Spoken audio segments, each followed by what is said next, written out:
মুআজ্জাজ মুহতারাম সম্মানিত উপস্থিতি, আল্লাহ জাল্লা শানুহু আম্মা নওয়ালহুর আলিশান দরবারে লাখ কোটি শুকর সুজুদ যে মহান আল্লাহ রব্বুল ইজ্জত ওয়াল জালাল আজকে এই সাইয়্যিদুল আইয়াম সপ্তাহের শ্রেষ্ঠ দিন জুমার দিন, পবিত্র মাস, সম্মানিত মাস জিলকদ মাসের প্রথম জুমার সালাত আদায়ের জন্য আমাদেরকে আসার এবং বসার তৌফিক এবং সুযোগ দিয়েছেন। মহান আল্লাহ রব্বুল আলামিনের দরবারে আমরা শুকরিয়া আদায় করি, অন্তরের অন্তঃস্থল থেকে কালিমাতুশ শুকর আদায় করি, আলহামদুলিল্লাহ। আমরা বর্তমান যে সময়টিতে আছি, যে মাসটিতে উপস্থিত হয়েছি, অত্যন্ত গুরুত্বপূর্ণ একটি মাস। আল্লাহ তাআলা যে মাসগুলোকে সম্মানিত করেছেন, বিশেষ মর্যাদাবান করেছেন, তার অন্যতম একটি মাস। এ মাসকে হজের মাস বলা হয়। কুরআনুল কারীমে আল্লাহ তাআলা বলছেন, আল হজ্জু আশহুরুম মা'লুমাত। হজের জন্য, হজের আগ থেকে যে প্রস্তুতি গ্রহণের জন্য আল্লাহ তাআলা সময়গুলো নির্ধারণ করেছেন, তার অন্যতম একটি বিশেষ মুহূর্তে আমরা উপস্থিত হয়েছি। আর এ সংক্রান্তই একটি গুরুত্বপূর্ণ আয়াতে কারিমার অংশ তেলাওয়াত করেছি। আজকে এই জুমাপূর্ব সংক্ষিপ্ত এই আলোচনার ভেতরে ইনশাআল্লাহ প্রিয় বাইতুল্লাহ এবং বাইতুল্লাহর সম্মানিত মুসাফিরদেরকে সামনে রেখে সংক্ষিপ্ত কিছু কথা আমরা শুনবো ইনশাআল্লাহ। কুরআনুল কারীমে আল্লাহ সুবহানাহু ওয়া তাআলা যে ইবাদতগুলো মৌলিকভাবে নির্ধারণ করেছেন, ইসলামের ভেতরে গুরুত্বপূর্ণ যে স্তম্ভগুলো এবং ইবাদতগুলো আল্লাহ এবং আল্লাহর রাসূল দিয়েছেন, তার অন্যতম গুরুত্বপূর্ণ একটি ইবাদত হলো জিয়ারতে বাইতুল্লাহ। সামর্থ্যবান মুসলমানদের উপরে আল্লাহ সুবহানাহু ওয়া তাআলা আল্লাহর ঘর জিয়ারতকে হজের জন্য লাব্বাইক বলাকে ফরজ করে দিয়েছেন। যে ইবাদতগুলো আমরা করি, মৌলিকভাবে ইবাদতগুলো দুই প্রকারে বিভক্ত আছে। কিছু ইবাদত আছে অর্থ সংশ্লিষ্ট ইবাদত, যেমন আমরা যাকাত আদায় করছি, সাদাকা করছি, কোরবানি করছি, এগুলো হলো অর্থ সংশ্লিষ্ট, অর্থের মাধ্যমে ইবাদতগুলো করা হয়। কিছু ইবাদত আছে যেটা শারীরিক ইবাদত।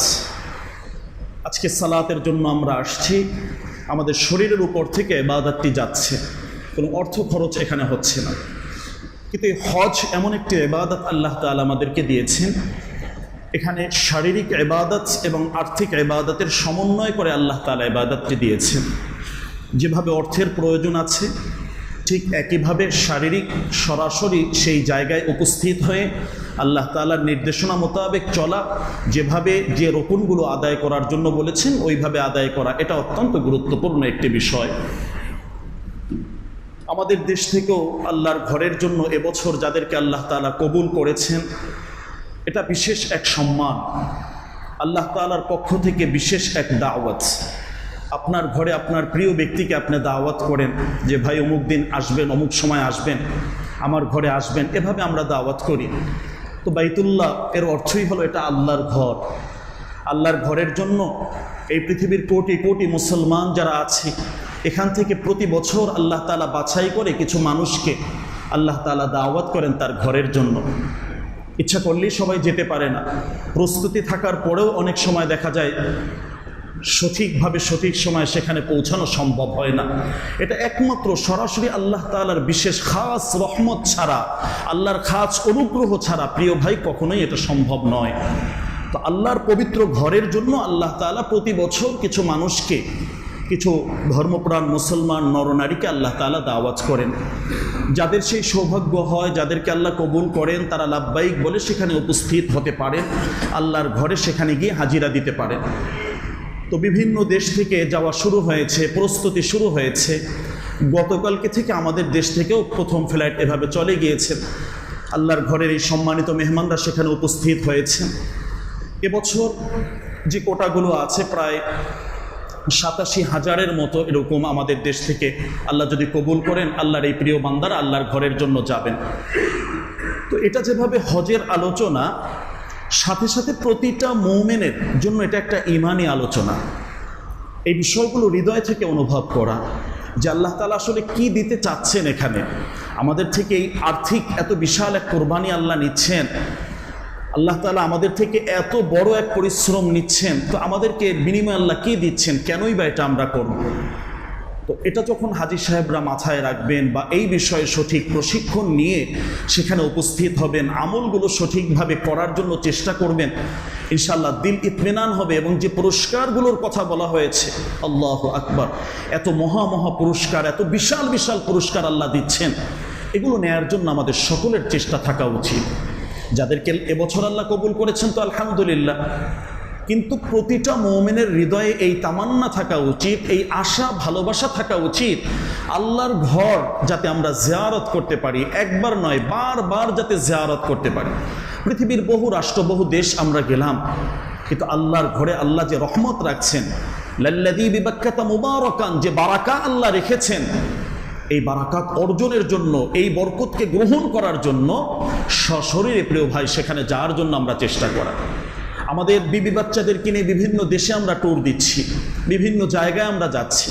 একজন খাঁটি মুসলমানের আন্তরিক হৃদয়ের ভেতরে এই স্বপ্ন থাকা উচিত, এই ভালোবাসা থাকা উচিত, আমার বিবি বাচ্চাকে নিয়ে আল্লাহর ঘরের সামনে গিয়ে আল্লাহর কাছে দোয়া করব, যেমন দোয়া ইব্রাহিম এবং ইসমাঈল আলাইহিস সালাম, ইব্রাহিম এই পরিবারটাকে আল্লাহ তাআলা এখানে কবুল করেছিলেন, তারা যেভাবে দোয়া করেছিলেন, ঠিক আমাদের পরিবারের বিবি বাচ্চা সন্তানদেরকে নিয়েও সেখানে গিয়ে দিলের কথাগুলো এই কালো গিলাফ ধরে ধরে আল্লাহ সুবহানাহু ওয়া তাআলার কাছে বলা, অনুভূতিগুলো ব্যক্ত করা। এতগুলো জায়গা এখানে আছে যেখানে দোয়া করলে নিশ্চিত, এতটুকু নিশ্চয়তা আছে হাদিসের ভেতরে, যে এই সমস্ত জায়গাগুলোতে দিল থেকে আন্তরিকভাবে যদি কেউ দোয়া করে, দোয়াগুলো আল্লাহ খালি হাতে ফেরত দেন না, সুবহানাল্লাহ, আল্লাহ কবুল করে নেন।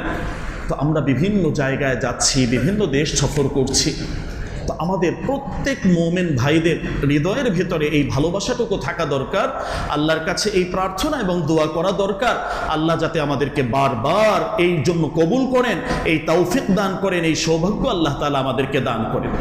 জীবনে একটিবার হলেও, মৃত্যুর আগে হলেও কাফনের কাপড়টা যখন পরব, এই কাফনের কাপড় পরার আগে আল্লাহ আমাদের সকলকে যাতে ইহরামের কাপড় পরার তৌফিক দান করেন। হৃদয়ের ভেতর থেকে আল্লাহ সুবহানাহু ওয়া তাআলার কাছে প্রিয় ভাই এই দোয়া আন্তরিকভাবে আমাদের করা দরকার।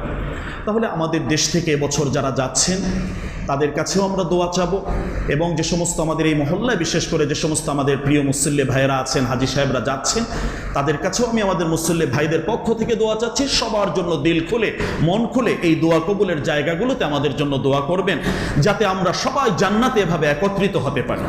আল্লাহ তাআলা সেই তৌফিক, আল্লাহ তাআলা সেই বিষয়গুলো আল্লাহ তাআলা আমাদের জন্য যাতে কবুল করে নেন। সম্মানিত উপস্থিতি, তাহলে আমরা সম্মানিত মাস হজের মাসে আমরা উপস্থিত আছি। আজকের আলোচনা হবে ইসলামের গুরুত্বপূর্ণ বিষয় ফরজ ইবাদত, যেটা আমাদের শারীরিক এবং আর্থিক উভয় ইবাদতের সমন্বয়, হজের মৌলিক কিছু বিষয়, এবং যে সমস্ত জিয়ারতে বাইতুল্লাহর মুসাফিররা রয়েছেন, আল্লাহর দুয়ুফুর রহমান, এদেরকে বলা হয় দুয়ুফুর রহমান। এদের লকবটাই এমনভাবে আল্লাহ তাআলা দিয়েছেন যে মহান আল্লাহ সুবহানাহু ওয়া তাআলার প্রিয় মেহমান তারা, আল্লাহ তাদেরকে মেহমানদারি করান। জমজমের পানি তাদের জন্য আল্লাহ দিয়ে রেখেছেন, খেজুর দিয়ে রেখেছেন, বিশেষ বিশেষ আল্লাহ তাআলা সেখানে অনেকগুলো অফার দিয়ে রেখেছেন, এই মেহমানদারি আল্লাহ তাআলা করছেন। সকল জায়গায় নুরাহ্হিবুকুম বিদয়ুফির রহমান, এভাবে বিশাল বিশাল বিলবোর্ড, সাইনবোর্ডগুলো দেওয়া আছে যে আমরা তোমাদেরকে স্বাগত জানাচ্ছি পবিত্র ভূমিতে, এই মুকদ্দাস ভূমিতে, যে আল্লাহর এই দুয়ুফুর রহমান তারা এখন আসছে, তাদের জন্য স্বাগতর ব্যবস্থা করা হচ্ছে। তো আমরাও যে সমস্ত হাজী সাহেব এবছর যাচ্ছেন, অনেকেই যাচ্ছেন যারা, তারা সবাই সবার জন্য দোয়া করবেন এবং প্রশিক্ষণ নিয়ে সঠিকভাবে সেখানে গিয়ে যথাসময়ে আমলগুলো আমরা করার জন্য চেষ্টা করব, যাতে সুন্দরভাবে আন্তরিকভাবে সে আমলগুলো আমরা করতে পারি। সম্মানিত উপস্থিতি, আল্লাহ সুবহানাহু ওয়া তাআলা এই ইবাদতটি এত চমৎকারভাবে সাজিয়েছেন যে ইবাদতের ভিতরে আল্লাহ তাআলা আমাদের দীর্ঘ একটা সময়ের বরাদ্দ এখানে রেখেছেন, এবং সকল যোগাযোগ থেকে বিচ্ছিন্ন রেখে একমাত্র আল্লাহর জন্য পাগল পারা হয়, লাব্বাইক যে আল্লাহ আপনার জন্যই আমি হাজিরা দিচ্ছি, এমন এক পোশাকে পৃথিবীর আমির, বাদশাহ, গরিব, ফকির যারাই যে অবস্থায় আছি, যে যে দেশের আছি, যে যে অঞ্চলের আছি, সবাই একই পোশাকে, একই বাক্যে, একই জায়গায় আল্লাহ সুবহানাহু ওয়া তাআলার কাছে এভাবে আমরা স্লোগান দিচ্ছি, আল্লাহর কাছে দোয়া চাচ্ছি, আল্লাহর কাছে সেই উপস্থিতির হাজিরা আমরা দিচ্ছি। এই হজটা আসলে মূলত কাদের উপর আল্লাহ ফরজ করেছে? সামর্থ্যবান মুসলমানদের উপর আল্লাহ ফরজ করেছে। কিন্তু হৃদয়ের তামান্না থাকা উচিত প্রত্যেকটা মুসলমানের, আল্লাহ ইচ্ছা করলে যে কোনো মাধ্যমে আল্লাহ তাআলা তাদের বান্দাদেরকে নিতে পারেন। আবার অনেক সময় এমন হয়, অনেক সম্পদের অধিকারী, অনেক মালিকানা, তার অনেক টাকা পয়সা আছে, আল্লাহ যদি কবুল না করেন আল্লাহর পবিত্র ঘরে তিনি যেতে পারবেন না। এটাই চূড়ান্ত কথা প্রিয় ভাই। আন্তরিকভাবে সিজদায় কাঁদতে হবে, বেশি বেশি দুরূদ শরীফের আমল করতে হবে। আল্লাহ তাআলা অবশ্যই তাকে ডাক দিবেন, বিশ্বনবীর রওজা জিয়ারতের সৌভাগ্য তার নসিব হবে। সাধারণ তার যে যাওয়ার জন্য যে খরচ এটাও নেই, কিন্তু আল্লাহ তাআলা তার ঘরটা তাদেরকে দেখিয়েছেন। এরকম বহু উদাহরণ আমাদের ডান পাশে আশপাশে আছে। এজন্য প্রতিটা মুমিনের হৃদয়ের ভেতরে এই তামান্না থাকা উচিত। কিন্তু আল্লাহ তাআলা ফরজ কাদের উপরে করছেন? এক্ষেত্রে আল্লাহ সুবহানাহু ওয়া তাআলা যে আয়াতে কারিমা নাজিল করেছেন, ওয়ালিল্লাহি আলান নাসি হিজ্জুল বাইত মান ইসতাতা ইলাইহি সাবিলা, সামর্থ্যবানদের উপর আল্লাহ ফরজ করেছে। সামর্থ্যবানদের ব্যাখ্যাটাকে এখান থেকে আমরা মিলিয়ে নেই যে আমাদের উপরে ফরজ হওয়ার পরেও আমরা অনেক সময় করছি না, বা কিছুটা আমরা এখানে অলসতা করছি। তো এরকম যদি হয় তাহলে আমরা অপরাধী হয়ে যাচ্ছি, মারাত্মক কবিরা গুনার অপরাধী। এটা ফরজ ইবাদত। এমন হয় যে এখন আমাদের আল্লাহ সম্পদ দিয়েছেন, এখন সেই সামর্থ্য আছে, কিন্তু এই অর্থ সবসময় যে থাকবে বিষয়টি এমন নয়, যে কোনো সময় চলে যেতে পারে। কিন্তু হজ একবার ফরজ হলে তার থেকে এটা আর রহিত হয় না, এটা তার উপরে ফরজই থেকে যায়। তো যখন তার উপরে ফরজ হয়, অর্থ আছে, ওই মুহূর্তে এটা আদায় করে নেওয়া, বিলম্ব না করা। পরে করব, পরে করছি, কিন্তু ওই সময় আর্থিক সেই সঙ্গতি আমার নাও থাকতে পারে। আগে করোনার আগে যে অবস্থা ছিল, এখন হজের অবস্থা সম্পূর্ণ ব্যতিক্রম। তখন যে খরচ ছিল, এখন তার দ্বিগুণেরও অনেক বেশি খরচ হয়ে যায়। তো ওই সময় দেখা যায় অনেকের জন্যই সম্ভব ছিল, অনেকের কাছেই সেই অর্থ ছিল, কিন্তু এখন হয়তো বা তাদের নেই, কিন্তু তার উপরে ফরজ রয়ে গেছে। তো যখন যে ইবাদত আল্লাহ ফরজ করেন, বিলম্ব না করা, ওই সময় তাৎক্ষণিকভাবে এটা করে ফেলার জন্য সর্বোচ্চ চেষ্টা করা। শয়তান আমাদেরকে ধোঁকা দেয়, এই যে পরে করবা, তোমার এই কাজ বাকি আছে, ওই কাজ বাকি আছে। প্রিয় ভাই, আমার কবরে আমাকেই থাকতে হবে, আমার হিসাব আমাকেই দিতে হবে। দ্বিতীয় কোনো ব্যক্তি আমার কোনো উপকারে আসবে না, কারণ সবাই ইয়ানাফসি ইয়ানাফসি করবে। হাসরের ময়দান, কিয়ামতের ময়দান এত ভয়াবহ ময়দান। আমি আজকে আমার বিবির জন্য, আমার সন্তানের জন্য, আমার ব্যবসা গুছানোর জন্য, আমার ফ্ল্যাট কমপ্লিট করার জন্য যেভাবে আমরা একটু গ্যাপ দিচ্ছি, জানা পরে করব। দেখেন, আমি যদি এই মুহূর্তে চোখটা বন্ধ হয়ে যায়, চলে যাই, সব কাজ যার জায়গায় থাকবে এবং ওটা সময় মতো তারা করেই ফেলবে। আমার সন্তানের বিবাহের জন্য আমি যাচ্ছি না, যখন সময় হবে, বয়স হবে, ওর মতো করে ও বিবাহ অবশ্যই করে নেবে। ব্যবসা বাণিজ্য যতটুকু আছে ওটা ওভাবে চলতে থাকবে। আমি ছাড়া যে পৃথিবীটা অচল, বিষয়টা এমন নেই। আজকে এখানে আমি খুতবা দিচ্ছি, আমি থাকবো না, চলে যাব, তো এখানে দ্বিতীয় আরেক ভাই আসবেন, আরেক খতিব সাহেব আসবেন, তিনি খুতবা দেবেন, কিন্তু এই খুতবা, এই মেম্বারের জায়গা কখনো খালি থাকবে না। পৃথিবীতে আমি যে জায়গায় আছি, আমি যে চেয়ারে আছি, আমি না থাকলে যেটা অচল, এটা হলো শয়তানের একটি ধোঁকা। সুতরাং আমার কবরে আমাকে যেহেতু থাকতে হবে, আমার ইবাদতগুলো আমাকে গুছিয়ে যেতে হবে, যাতে ইবাদতের জন্য আল্লাহর কাছে আমি আসামি না হই, যাতে ধরা খেয়ে না যাই। আল্লাহ তাআলা এই বিষয়ে যাতে আমাদেরকে শক্তভাবে ধরতে না পারেন, প্রশ্ন না করতে পারেন। আমার সাধ্যের ভেতরে যতটুকু আছে সর্বোচ্চ চেষ্টা সেটা আমার করা। তো শয়তান এক্ষেত্রে আমাদের অনেককে হয়তো এভাবে যে করবে না, এই কথা একবারও বলবে না যে করবে, পরে করো, এই কাজটা গুছিয়ে নাও, এইটা গুছিয়ে নাও, এইটা গুছিয়ে নাও। এইটা গুছাতে গুছাতে এক পর্যায়ে আমার হায়াত শেষ, আমার শক্তি শেষ।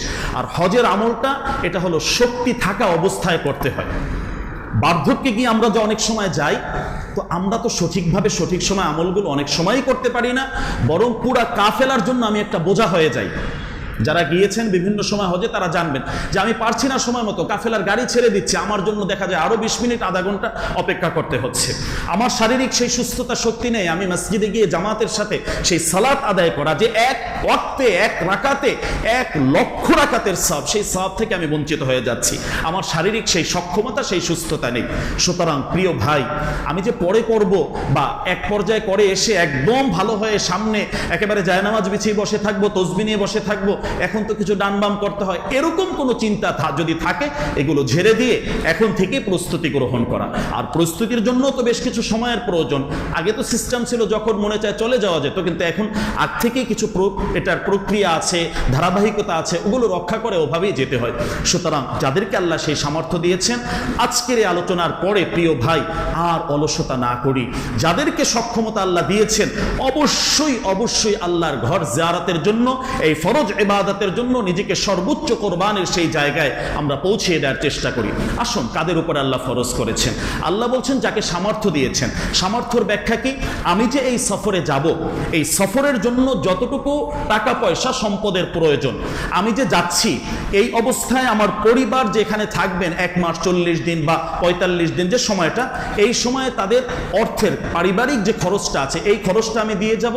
আমার কাছে এই হজে যাওয়ার মতো যে পরিমাণ অর্থ আছে, যাওয়া আসার যাতায়াত, এই যে খরচটা থাকে, এরকম যার সঙ্গতি আছে তার উপরই আল্লাহ তাআলা কিন্তু ফরজ করে দিয়েছে। খুব সহজ।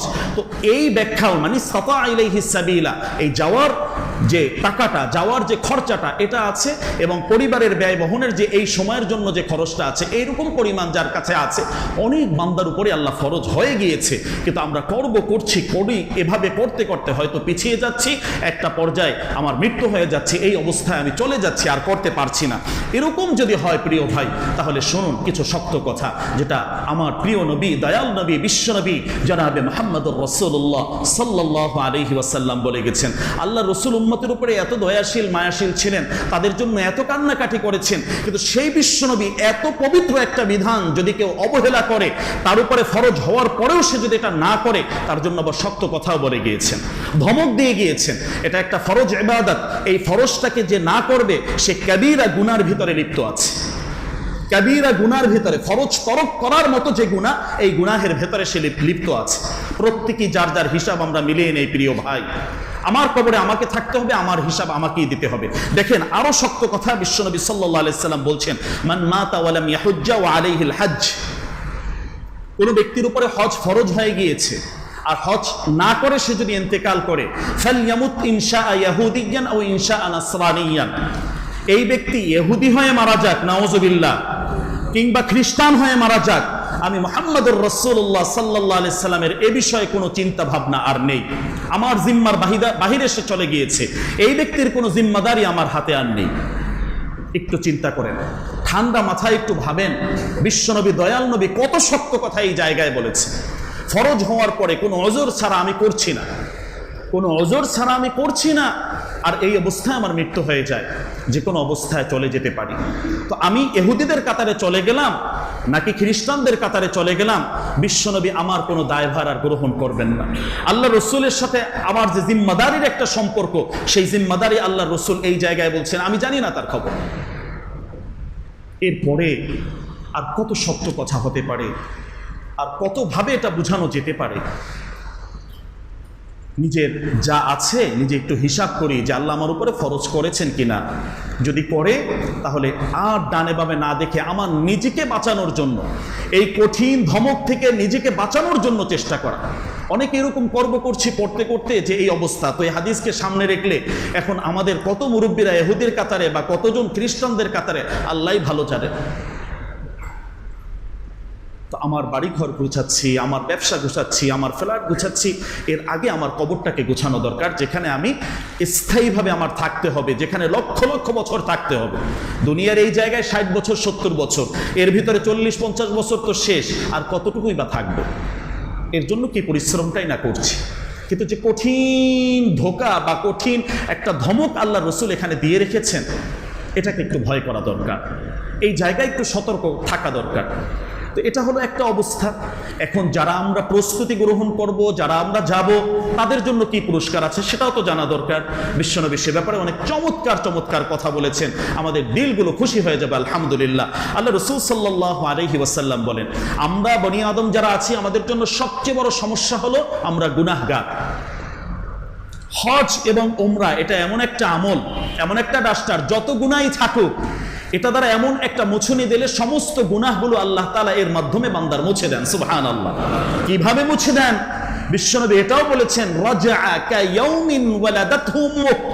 একটি নবজাতক ছোট্ট বাচ্চা একদিনের মাসুম শিশু, সে যেভাবে একদম নিষ্পাপ অবস্থায় পৃথিবীতে আসছে, একজন হাজী সাহেব তিনি যখন পরিপূর্ণভাবে হজের আহকাম আরকানগুলো রক্ষা করে পূর্ণাঙ্গভাবে সে হজ করে দেশে ফিরে আসবেন, বিশ্বনবী বলেন তার জন্য এত চমৎকার সুসংবাদ আল্লাহ রসুল দিয়েছেন, আল্লাহু আকবার, দিল প্রশান্তি হয়ে যায় যে ওই নবজাতক শিশু যেভাবে একদম নিষ্পাপ, আল্লাহর ঘরের এই সম্মানিত মুসাফির যখন দেশে ফিরে আসবেন তাকেও আল্লাহ এভাবে নিষ্পাপ করে দেবেন। সুবহানাল্লাহ। প্রিয় ভাই, তাহলে আমরা যারা যাচ্ছি ওইভাবে আমাদের প্রস্তুতি গ্রহণ করা, ওখানে গিয়ে কোনো ধরনের কোনো গুনাহের কাজে যাতে আমরা না জড়াই। আল্লাহ রসুল এটাও বলেছেন, সরাসরি কোরআনুল কারিমেও আল্লাহ তাআলা এটা বলেছেন, ফামান ফারাদা ফীহিন্নাল হজ ফালা রাফাসা ওয়ালা ফুসুকা ওয়ালা জিদালা ফিল হজ। হজের ভিতরে সবচেয়ে বড় শিক্ষা হলো সবরের শিক্ষা, ধৈর্যের শিক্ষা। এই শিক্ষাটা সারা জীবন ধরে রাখতে হবে। প্রতিটা পদে পদে, প্রতিটা পদক্ষেপে, প্রতিটা কদমে কদমে শিক্ষার সেই বিশাল এক অংশ এখানে রয়েছে। সব জায়গায় যখন গাড়িতে উঠবেন, যখন হোটেলে যাবেন, যখন খাবারের সময় হবে, মিনা, মুজদালিফা, আরাফা, জামারাত, এই সব জায়গায় ধৈর্য ধারণ করতে হবে। আপনি কার সাথে ঝগড়া করবেন? যিনি এখানে আপনার পাশে আছেন তিনি আল্লাহর মেহমান, আল্লাহ তাকে ডেকেছেন, আল্লাহর ঘরের দাওয়াতি মেহমান, তার সাথে আপনি ঝগড়া করবেন? অথচ আমরা এটাও দেখেছি আমাদের স্বচক্ষে, আমাদের দৃশ্যে, যে আরাফার ময়দানেও তুমুল ঝগড়া হচ্ছে। আল্লাহ তাআলা এখানে স্পষ্ট বলছেন, তুমি হজ করছো, হজটা হজের মতো করতে হবে। এখানে কোনো ধরনের অশ্লীলতা, কোনো ধরনের গুনাহ এবং কোনো ধরনের ঝগড়াঝাটি কোনো কিছুই তুমি করতে পারবে না। স্ত্রী দেশে আছেন, ঘন্টার পর ঘন্টা ভিডিও কলে কথা বলছি, প্রয়োজন যতটুকু শুধু ততটুকু। প্রিয় ভাই, ওখানে আছে জবানকে খারাপ করছি, বকা দিচ্ছি, বিভিন্ন মানুষের সাথে গালাগালি, যে বিভিন্ন দেশের যে অভ্যাস ওটা ওখানে গিয়েও কাজ করছে। তো এরকম যদি হয়, আল্লাহ তাআলা বলছেন এটা তোমার হজ, পূর্ণাঙ্গ হজ কখনোই হবে না। সম্মানিত হাজী সাহেবরা যারা যাচ্ছেন, এই জায়গায় খুব সতর্ক থাকা, আমার জবানকে নিয়ন্ত্রণ রাখতে হবে।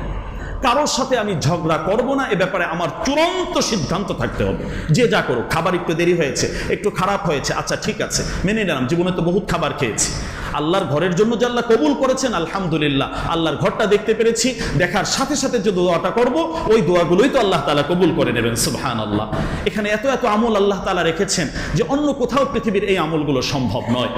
ওয়ালা জিদালা ফিল হজ, হজের ভিতরে কোনো ধরনের কোনো ঝগড়াঝাটি এটা চলবে না, এটা আল্লাহ তাআলার বিধান, আল্লাহ তাআলার ফয়সালা। সুতরাং ধৈর্যের সর্বোচ্চ শিক্ষা এই জায়গায় আমাদেরকে নিতে হবে। শয়তান কিন্তু আমলগুলো বরবাদ করে দিতে চাইবে। নিষ্পাপ অবস্থায় যে আসবো আমরা দেশে, এটা শয়তান করতে দিবে না, তো বিভিন্নভাবে আক্রমণ করবে। এই বিষয়ে হুঁশ থাকা, সচেতন থাকা, সতর্ক থাকা, এটা শুধু হজের জন্যই নয় প্রিয় ভাই, ধৈর্যটা এটা অনেক বড় সম্পদ। এই ধৈর্যশীলদের সাথে আল্লাহ আছেন, ধৈর্যশীলদের জন্য জান্নাতের সুসংবাদ আল্লাহ দিচ্ছেন। সুবহানাল্লাহ।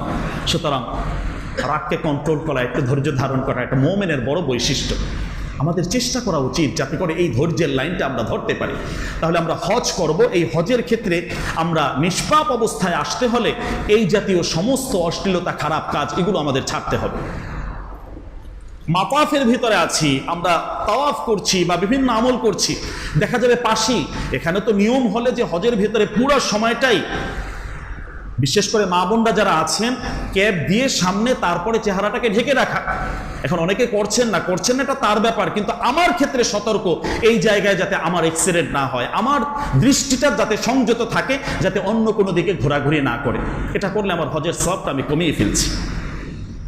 অশ্লীলতার কোনো সুযোগ এখানে নেই। বিভিন্ন দেশের বিভিন্ন মা বোনরা আসছেন, তো আমার দৃষ্টিটা সংযত রাখা। তারা কি করছেন, তারা ভুল করছেন, এজন্য তাদেরটা তাদের ব্যাপার, কিন্তু আমার চোখের নিয়ন্ত্রণ কিন্তু প্রিয় ভাই আমার কাছে থাকবে। ফালা রাফাসা ওয়ালা ফুসুকা, এখানে চোখের গুনাহ করছি, আবার আল্লাহর ঘর বাইতুল্লাহর সামনে, যে জায়গা যত বেশি সম্মানিত, যে ইবাদত যত বেশি গুরুত্ব, ওই জায়গায় গুনাহ করলে তত বেশি গুনাহ হয়, তত বেশি ক্ষতি হয়। রিকশার অ্যাক্সিডেন্ট আর বিমানের অ্যাক্সিডেন্ট এক হয় না।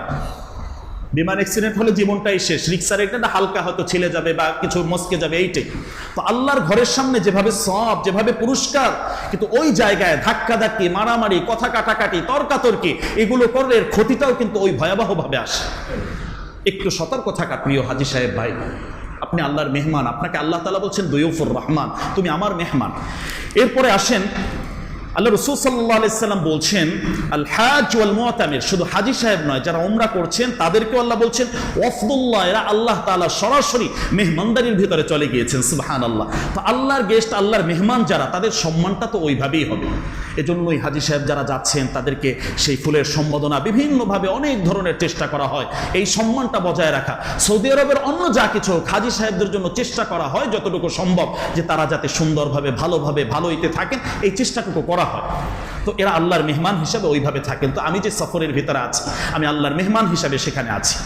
বিশ্বনবী সাল্লাল্লাহু আলাইহি ওয়াসাল্লাম বলেন, যদি আমরা সত্যিকার অর্থে গুনাহ মুক্ত, বিশেষ করে মদিনায় যখন যাব, সর্বোচ্চ সৌন্দর্যমণ্ডিত পোশাক নিয়ে, আতর ব্যবহার করে, সুগন্ধি ব্যবহার করে আল্লাহ রসুলের রওজা জিয়ারত যখন করব, মুখের জবানটা সবচেয়ে নিয়ন্ত্রণ রাখা।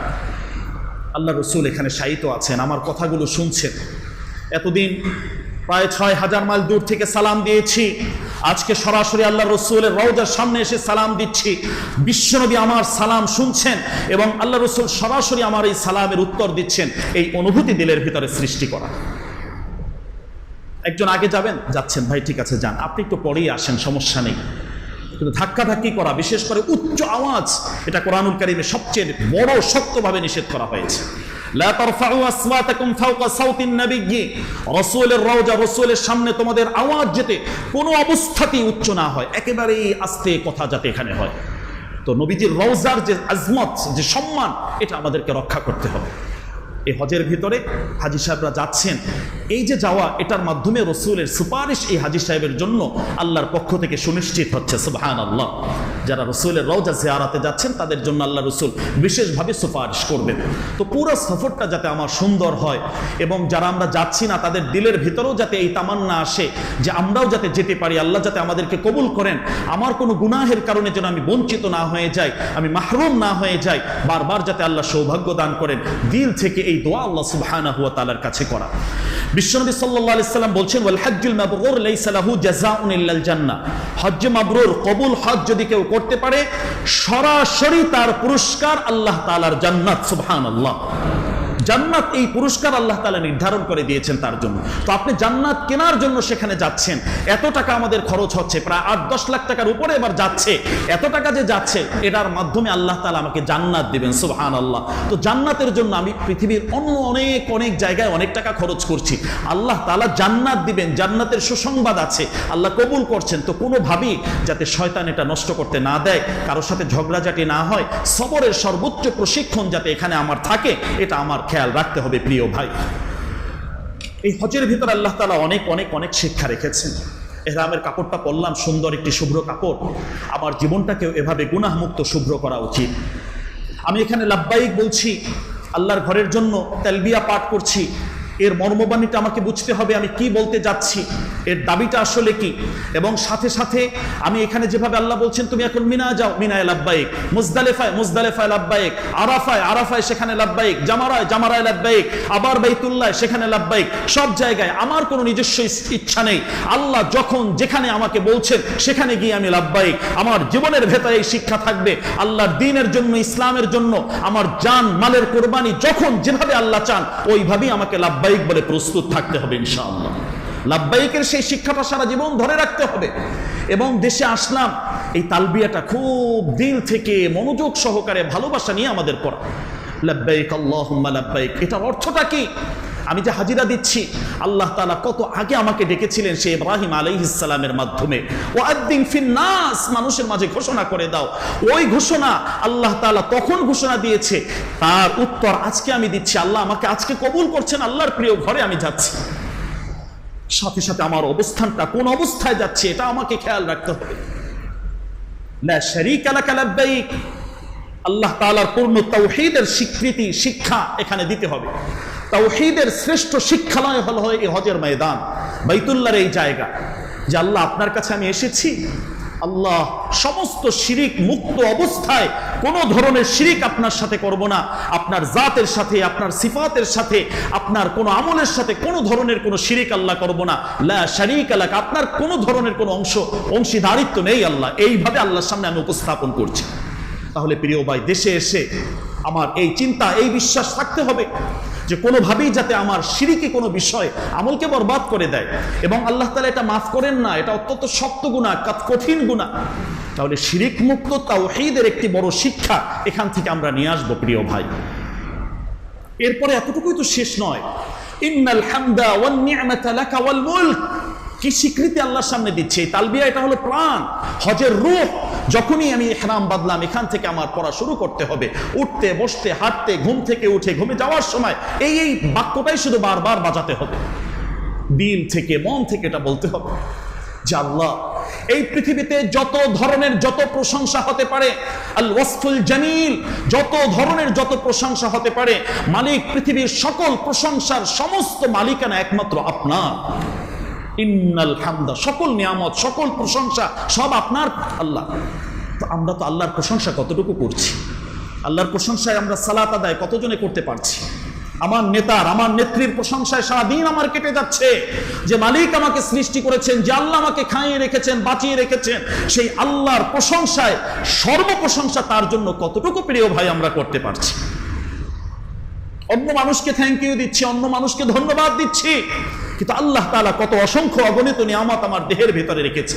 ওয়া ইন তাউদ্দু নি'মাতাল্লাহি লা তুহসুহা, নিয়ামত গুণে শেষ করতে পারবে না। তো আল্লাহর প্রশংসাটা কোথায়? হজের ভিতরে আল্লাহ শিক্ষা দিচ্ছে। অনিয়ামত যত নিয়ামত আছে, আল্লাহ সব কিছুর মালিকানা, সব কিছুর একমাত্র মালিকানা আপনি আল্লাহ। আপনারই প্রশংসা করি, আপনার নিয়ামতেরই শুকরিয়া আদায় করি। এজন্য সর্বাবস্থায় আল্লাহর প্রশংসা, আল্লাহর শুকরিয়া বান্দার আদায় করা। লাকা ওয়াল মুলক, পৃথিবীর রাজত্ব, বড়ত্ব, ক্ষমতা বলতে যা কিছু আছে আপনার, সবকিছু আল্লাহ। পৃথিবীর সমস্ত রাজত্বের সব কিছুর চাবিকাঠি আপনার কাছে। অন্যান্য যারা সবাই তুচ্ছ মালিক, আপনাকেই স্বীকৃতি দিচ্ছে, আপনার কাছেই আমরা আত্মসমর্পণ করছি। তালবিয়ার মর্মবাণীটা নিজের ভেতরে রাখা প্রিয় ভাই, এবং জীবনের সর্বাবস্থায় আল্লাহর দ্বীনের জন্য যখন যেভাবে কোরবানির প্রয়োজন, ওই অবস্থায় এই তালবিয়া যাতে আমাদের থাকে, এটার জন্য চেষ্টা করা। খুব বেশি পরিমাণে দোয়ার আমলে থাকা, কারণ যে জায়গাগুলো এখানে আছে সব জায়গাগুলোই মাকবুল জায়গা। দেখুন, হৃদয়ের ভেতরে এই কল্পনা করেন, যে জায়গায় আমি যাচ্ছি, এই মাতাফের যে জায়গাটা, পৃথিবীর শুরু থেকে আদম আলাইহিস সালাম থেকে আল্লাহ তাআলা যত পয়গম্বর, সমস্ত পয়গম্বরকে আল্লাহ তাআলা এই জায়গায় এনেছিলেন। সুবহানাল্লাহ। তো আমি যে জায়গায় পা রাখছি, যে জায়গায় তাওয়াফ করছি, হাঁটছি, ওই জায়গায় কোনো না কোনো পয়গম্বরের পা পড়তে পারে, কোনো না কোনো পয়গম্বর এই জায়গা থেকে হাঁটতে পারেন। তো কি মহান সৌভাগ্য আমার। পৃথিবীর সমস্ত আমল সব জায়গায় করা সম্ভব, আপনি সালাত করবেন, যাকাত দেবেন, অন্যান্য, কিন্তু এই তাওয়াফ পৃথিবীর দ্বিতীয় অন্য কোথায় সম্ভব নয়।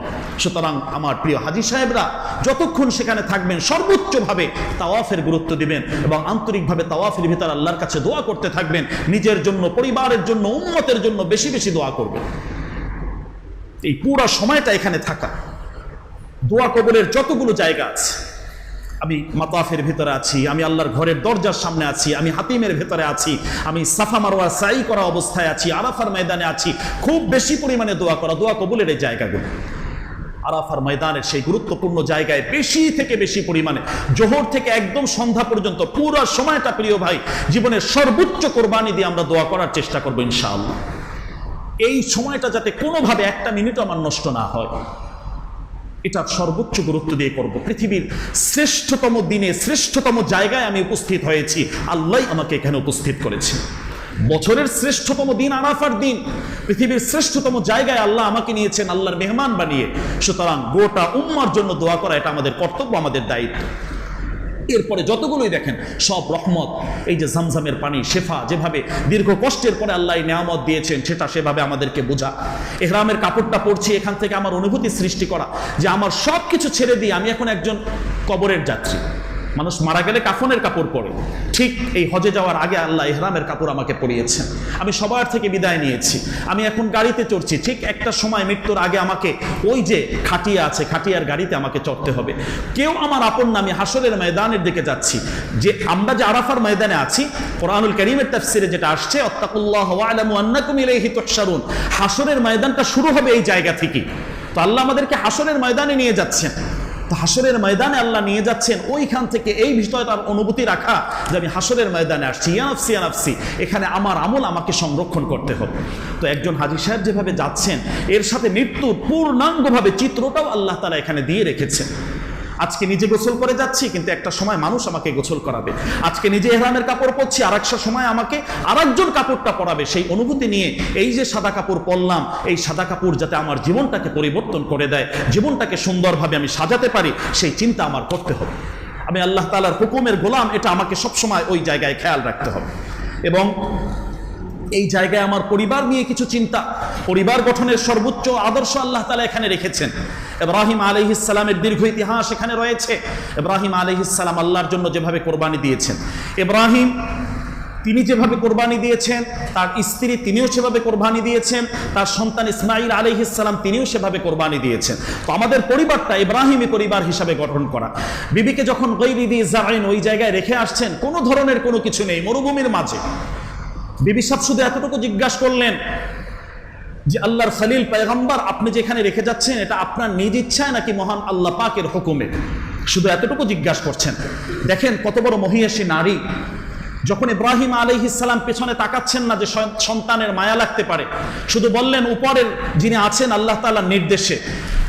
কত বড় মহিয়সী নারী, তার দিলের বিশ্বাস, আশপাশে কোনো মানুষ নেই, খাবারের কিছু নেই, পানির ব্যবস্থা নেই, একটা গাছ নেই, ছায়া নেই, এই মরুভূমির মাঝে ঈমানের পাওয়ারটা কত! আল্লাহু আকবার। ইদান লা ইউদাইয়ুনা, যে আল্লাহর নির্দেশে আপনি আমাকে এখানে রেখে যাচ্ছেন, ওই আল্লাহ যদি আমাকে এখানে রাখতে বলেন, তাহলে ওই আল্লাহ আমাকে এখানে না খাইয়ে মারবেন না ইনশাআল্লাহ। সুবহানাল্লাহ, কি পরিমাণ ঈমান ছিল! তো আজকে লক্ষ লক্ষ মানুষ সেখানে যাচ্ছেন, জমজম আবিষ্কার হচ্ছে, কত নিয়ামত আমরা খাচ্ছি। ঠিক ইসমাইল আলাইহিস সালামকে কোরবানি দেওয়ার জন্য নিয়েছিলেন মিনার ময়দানে, ওই জায়গাটা এখনো চিহ্নিত অবস্থায় আছে, যেখানে ইসমাইল আলাইহিস সালামকে কোরবানির জন্য নেওয়া হয়েছিল। তো ওই জায়গায় ইসমাইল আলাইহিস সালাম ইফআল মা তুমার, আল্লাহর সামনে আত্মসমর্পণ করেছেন। বাবা আপনি যা দেখেছেন তাই বাস্তবায়ন করেন, ইনশাআল্লাহ আমাকে ধৈর্যশীলদের অন্তর্ভুক্ত পাবেন। আল্লাহু আকবার। তো বাবা যেমন, স্ত্রী তেমন, সন্তানও তেমন। আমরা যদি আমাদের পরিবারগুলো এভাবে গঠন করতে পারি, এটা হবে জান্নাতি পরিবার। প্রিয় ভাই, তো আমরা যারা যাচ্ছি অবশ্যই আমরা সেই প্রস্তুতি নিয়ে যাব। বাহ্যিক প্রস্তুতি আমাদের পাসপোর্ট, রিয়াল, অন্যান্য যা আছে এটা এজেন্সির সাথে বুঝে নিচ্ছি, কিন্তু আধ্যাত্মিক যে প্রস্তুতিগুলো, এটা আমাদের জন্য অনেক বড়, অনেক বড়।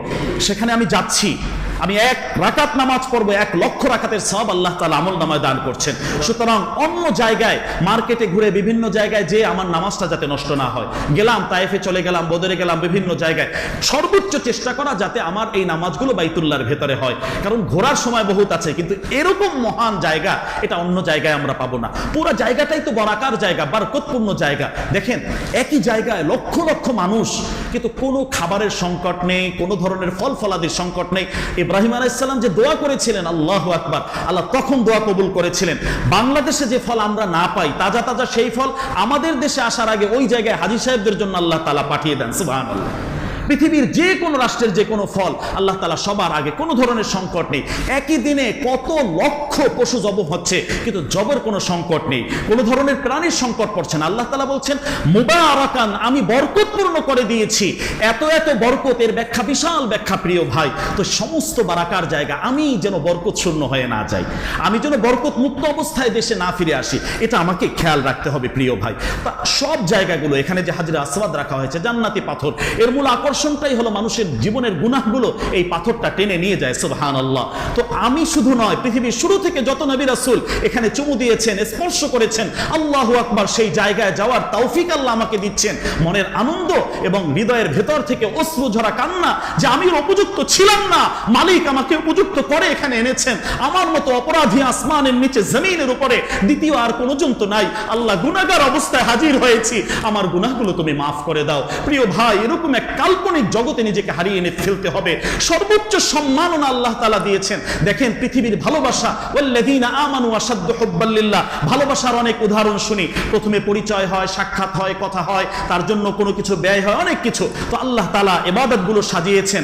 আবার কালিমার মাধ্যমে আল্লাহর সাথে পরিচয় হয়েছে, নামাজের মাধ্যমে আল্লাহর সাথে কথাবার্তা হচ্ছে, যাকাতের মাধ্যমে আল্লাহর জন্য কিছু খরচ করা হচ্ছে, রোজার মাধ্যমে তার জন্য একেবারে সবকিছু ছেড়ে দেওয়ার মানসিকতা হচ্ছে। এই স্তরগুলো বান্দা যখন অতিক্রম করেছে, সামর্থ্যবানদের জন্য আল্লাহ বললেন আসো এখন আমার ঘরে আসো, আমার ঘরে এসে আমার ঘরের নিয়ামত বরকতগুলো দেখে দাও। সুবহানাল্লাহ। তো ভালোবাসার সর্বোচ্চ নাজরানা পেশ করার জন্য আল্লাহ তাআলা এখানে আল্লাহর ঘরের প্রিয় হাজী সাহেবদেরকে এখানে নিচ্ছেন। সুতরাং এই তাওহীদের শ্রেষ্ঠতম শিক্ষালয় থেকে তালবিয়ার পূর্ণ মর্মবাণীগুলো আমাদেরকে ওইভাবে ধারণ করতে হবে এবং কল্পনার ভুবনে নিজেকে পূর্ণভাবে হারিয়ে ইবাদতের মাঝে পূর্ণ সময়টা আমাদেরকে অতিক্রম করতে হবে। এখান থেকে আমরা কি কি নিয়ে আসবো? হাজী সাহেবরা বিশাল বিশাল প্যাকেট করেন, যে ওজন দেওয়া হয় তার থেকে অনেক বেশি ওজন চলে আসে। প্রিয় ভাই, আমি আল্লাহর ঘরের জন্য যাচ্ছি, বাহ্যিকভাবে যা কিছু নিয়ে আসলাম, জমজমের পানি, খেজুর, কিছু হাদিয়া, এটা তো আনলাম, তো আধ্যাত্মিকভাবে আমি কি নিয়ে আসবো? এখান থেকে শিক্ষা হলো আদম আলাইহিস সালাম আরাফার ময়দানে তাওবা কবুল করিয়ে সেখান থেকে এসেছেন। আমি গুনাহগার, আরাফার ময়দানে উপস্থিত হয়েছি, রব্বানা যালামনা আনফুসানা, আমার জীবনের পূর্ণাঙ্গ গুনাহগুলো মাফ করিয়ে তারপর ওখান থেকে আমাকে আসতে হবে। এখান থেকে নিয়ে আসতে হবে ইব্রাহিম আলাইহিস সালাম যে পরিমাণ কুরবানি করেছেন, ইব্রাহিম আলাইহিস সালামের সেই কুরবানি দ্বীনের জন্য এটা আমাকে শিক্ষা নিয়ে আসতে হবে। বিশ্বনবী সাল্লাল্লাহু আলাইহি সাল্লাম মিনার তাবুতে তাবুতে গিয়ে মানুষকে দাওয়াত দিয়েছেন, দাওয়াতি কাজ করিয়েছেন। এই উম্মতের জিম্মাদারি প্রত্যেকটা মানুষের কাছে কাছে আল্লাহ তাআলার দ্বীনের কথাগুলো পৌঁছিয়ে দেয়া। এটা একজন হাজী সাহেব হজ থেকে নিয়ে আসবেন, পূর্ণাঙ্গভাবে নিজেকে ঠিক করে ফেলবেন, সুন্নতি লেবাস পরব, সুন্নতি দাড়ি হবে, আমি আর অন্য কোনো কাজে যাব না, রাসূলের রওজার জন্য আল্লাহ কবুল করেছেন, এখানে অন্য কোনো কিছু আমার হবে না, এরকম এক প্রশিক্ষণ নিয়ে প্রিয় ভাই এখান থেকে আমাদেরকে আসতে হবে। এটা হলো যে সংক্ষিপ্ত প্রিয় কথা। এই কথাগুলো আমল করে এর সাথে বাহ্যিক যে আরো প্রশিক্ষণ, যত প্রশিক্ষণ নিব, যত ধর্মীয় বই পুস্তক পড়বো, এর মাধ্যমে আমাদের জিনিসগুলো আরো সমৃদ্ধ হবে, আরো সুন্দরভাবে আমরা করতে পারো। ভালো অভিজ্ঞ মুআল্লিম গাইড থাকলে আরো সুবিধা হবে, মাসআলাগত কোনো বিষয় যাতে সেখানে আমাদের ত্রুটি না হয়ে যায়। তাহলে সংক্ষেপে হাজী সাহেবরা যারা যাচ্ছেন, বিশেষ করে এখানে মৌলিকভাবে একেবারে শর্টকাট হজের কথাগুলো যদি আমরা বুঝি, তাহলে হজের ওই 5 দিনের কথা আমি শুধু একটু বলছি যে এখানে 3টা ফরজ আছে, 6টা ওয়াজিব আছে, এখানে 5টা দিন আছে, 5টা জায়গা আছে। তাহলে 5 দিনে 5 জায়গায় 9 কাজ করার নাম হলো হজ। 5 দিনে 5 জায়গায় 9টি কাজ করার নাম হলো হজ। 3টা ফরজ এখানে আদায় করতে হবে, ইহরাম বাঁধলাম, এরপরে ওকুফে আরাফা করলাম, তাওয়াফ করলাম, ফরজ শেষ। এরপরে 5 দিন ওই যে 9, 10, 11, 12 আমরা যে এই যে হজের এই যে সময়গুলো 8, 9, 10 আমরা যে এই 5টা দিন আমরা হজের ময়দানে থাকি, এই 5টা দিন এখানে থাকবে। এরপর 6টা ওয়াজিব আছে। মৌলিকভাবে এই জায়গায় যাতে আমাদের কোনো ত্রুটি না হয়, তাহলে দম আসতে পারে বা হজের মূল ফরজটা যদি নষ্ট হয়ে যায় পুরো হজটাই বাতিল হয়ে যেতে পারে। সুতরাং এই জায়গার এই আমলগুলো যাতে আমাদের ঠিক থাকে, মক্কা মদিনায় যতদিন থাকবো, বিশেষ করে মক্কায় যতদিন থাকবো, কোরআনুল কারীমের তেলাওয়াত, বেশি বেশি তাসবিহ তাহলিল এগুলো আমাদের পড়া, মদিনায় থাকবো ওই সময় পারলে কিছু রোজা রাখবো এবং দান সাদাকা করব এবং বেশি বেশি দুরূদ শরীফের আমল এই সময় আমরা করার জন্য চেষ্টা করব। যারা দোয়া পৌঁছানোর জন্য বলেন, তাদের দোয়াগুলো বা তাদের সালামগুলো বিশ্বনবী সাল্লাল্লাহু আলাইহি সাল্লামের রওজায় আথারে আমরা পৌঁছিয়ে দেওয়ার চেষ্টা করব। তো আল্লাহ তাআলা যারা হাজী সাহেবরা যাচ্ছেন, আল্লাহ সুস্থতার সাথে এই আমল আরকানগুলো, আহকামগুলো পালন করার তৌফিক দান করেন। আমাদের জন্য দোয়া করবেন, আমরাও তাদের জন্য দোয়া করি। তো আল্লাহ তাআলা আমাদের সকল হাজী সাহেবদের হজগুলোকে পূর্ণভাবে কবুল করে নিন। আমরা যারা যেতে পারছি না, আমাদেরকেও আল্লাহ তাআলা আল্লাহর ঘরের জন্য কবুল করেন, আল্লাহ তাআলা আমাদেরকে তৌফিক দান করেন। আরেকটি ছোট্ট এলান হলো, আগামী শুক্রবার থেকে 17 তারিখ ইনশাআল্লাহ, আগামী শুক্রবার থেকে বাদ এশা প্রতিদিন 1 ঘন্টা করে বয়স্কদের জন্য কুরআনুল কারীমের শিক্ষার একটি ব্যবস্থা করা হয়েছে। যাদের সুযোগ হয় এখানে আমরা অংশগ্রহণ করতে পারি।